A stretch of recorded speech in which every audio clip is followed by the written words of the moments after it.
بسم الله الرحمن الرحيم. الحمد لله رب العالمين، والصلاة والسلام على رسول الله صلى الله عليه وسلم.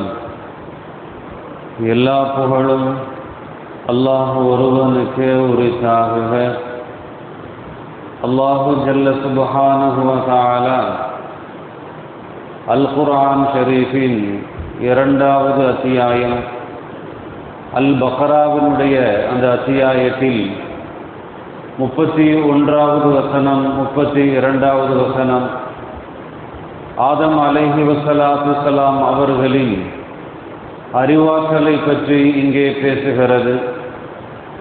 இறைவன் மனிதனுக்கு அளித்துள்ள அந்த ஆற்றல்களுடன் மலக்குமார்களை ஒப்பிடும்போது மனிதனே முதலிடம் பெறுவான்.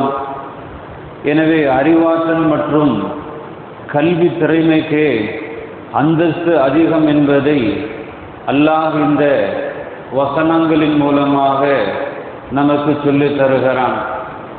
இறைவன் ஆதம் அலைஹி வஸலாத்து வஸலாம் அவர்களுக்கு அருளிய அந்த அறிவாற்றல் மற்றும் பகுத்தறியும் திறனால் ஒவ்வொரு பொருளின் நுட்பங்களையும் அவர் விளக்கி கூறினார்.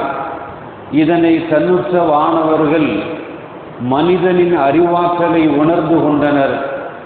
தங்களை விட மனிதன் ஒரு வகையில் உயர்ந்தவன் என்பதை இதன் மூலம் புரிந்து கொண்ட அவர்கள் மனிதனை படைப்பது தேவையில்லாத ஒன்று என்னும் தங்களின் கருத்தை மாற்றிக்கொள்ள வேண்டியதாயிற்று. அது மட்டுமல்ல, ஆதம் அலைஹி வஸலாத்து வஸலாம் அவர்களுக்கும் அவர்தம் வழித்தோன்றர்களுக்கும் ஹலீஃபா பிரதிநிதி என்னும் அந்தஸ்து கிடைத்தது இந்த அறிவாற்றலின் பயனால்தான். வணக்க வழிபாட்டில் அவர்கள் சிறந்தோர் என்பதால் அல்ல. ஏனென்றால் வானவர்கள் மனிதர்களை விட வணக்க வழிபாட்டில் மேம்பட்டவர்கள்.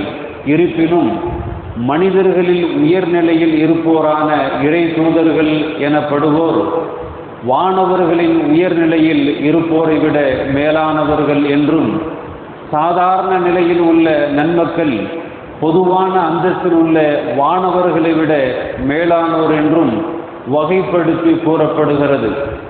ஆதம் அலைஹி வஸலாத்து வஸலாம் அவர்கள் படைக்கப்பட்டது தொடர்பான இந்த நிகழ்ச்சி அனல் பெருமானார் ஸல்லல்லாஹு அலைஹி வஸல்லம் அவர்களுக்கு போதனை செய்யும் வகையில் அமைந்துள்ளது.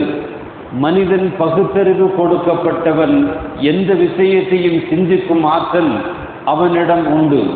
அறிவாற்றல் கொடுக்கப்பட்டது என்றால் வஅல்லம ஆதம அஸ்மா குல்லஹா என்ற இந்த வசனம் இருக்கிறதல்லவா, ஆதம் அலைஹி வஸலாத்து வஸலாம் அவர்களுக்கு எல்லா பொருள்களின் பெயர்களையும் அல்லாஹ் கற்றுக் கொடுத்தான். எல்லா வஸ்துக்களின் பெயர்களையும் கற்றுக் கொடுத்தான். ஆதம் அலைஹி வஸலாத்து வஸலாம் அவர்கள் என்றால் ஆதம் அலைஹி வஸலாத்து வஸலாம் அவர்களுடைய சந்ததிகள் கியாமத்து நாள் வரை கடைசி மனிதர் வரை உள்ள அந்த எல்லா மனிதர்களையும் எடுத்துக்கொள்ளும் பகுத்தறியும் ஆற்றல் பெற்றவர்கள், சிந்திக்கும் ஆற்றல் பெற்றவர்கள். ஆதம் அலைஹி வஸலாத்து வஸலாம் அவர்களுக்கு எல்லா பெயர்களையும் கற்றுக் கொடுத்தான் என்று சொன்னால், உலகத்தில் எத்தனையோ வஸ்துக்களை அல்லாஹ் உருவாக்கி இருக்கிறான். உயிரினங்கள், உயிரற்றவை என்று எல்லா பொருள்களையும் அல்லாஹ் அவர்களுக்கு கற்றுக் கொடுத்தான். ஆதம் அலைஹி வஸலாத்து வஸலாம் அவர்களுக்கு கற்றுக் கொடுத்திருக்கிறான். நபிகள் நாயகம் ஸல்லல்லாஹு அலைஹி வஸல்லம் அவர்கள் கூட இதை உறுதிப்படுத்துகிறார்கள். புகாரி ஷரீஃபில் ஒரு ஹதீஸ் பதிவு செய்யப்பட்டு இருக்கிறது. கியாமத்து நாளில் கேள்வி கணக்கு கேட்கப்படக்கூடிய அந்த மைதானத்தில் இஸ்லாமியர்கள், முஸ்லிம்கள் ஒன்று கூடுவார்கள்.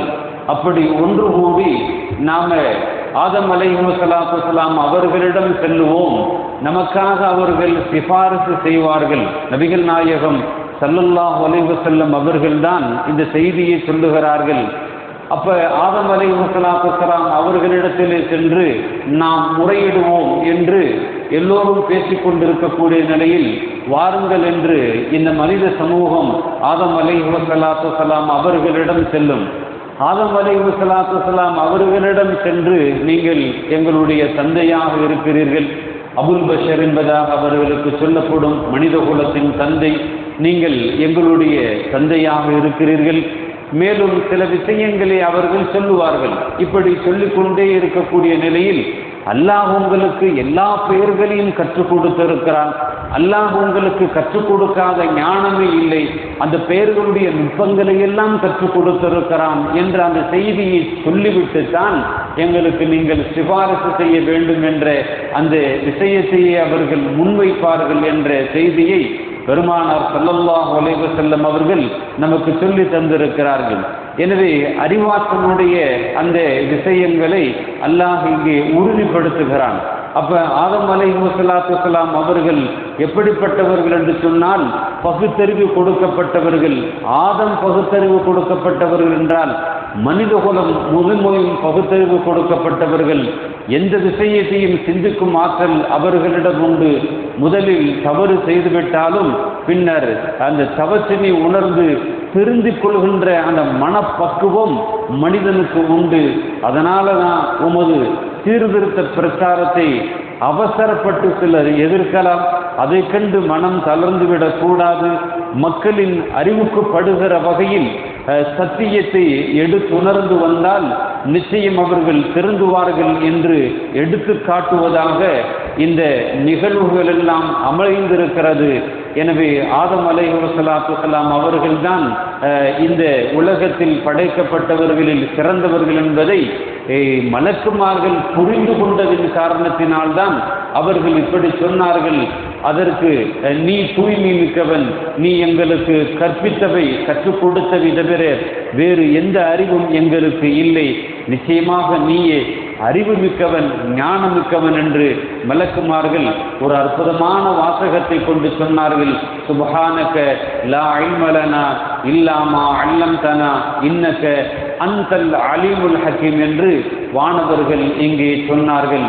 அதற்கு அடுத்து அவர்களை எல்லாம் ஒன்று கூட்டிய அந்த சபையிலே அல்லாஹ் ஜல்ல சுப்ஹானஹு வ தஆலா இன்னொரு விஷயத்தை இங்கே நமக்கு சொல்லி காட்டுகிறான். அது என்னவென்றால் وَإِذْ قُلْنَا لِلْمَلَائِكَةِ اسْجُدُوا لِآدَمَ فَسَجَدُوا إِلَّا إِبْلِيسَ أَبَى وَاسْتَكْبَرَ وَكَانَ مِنَ الْكَافِرِينَ.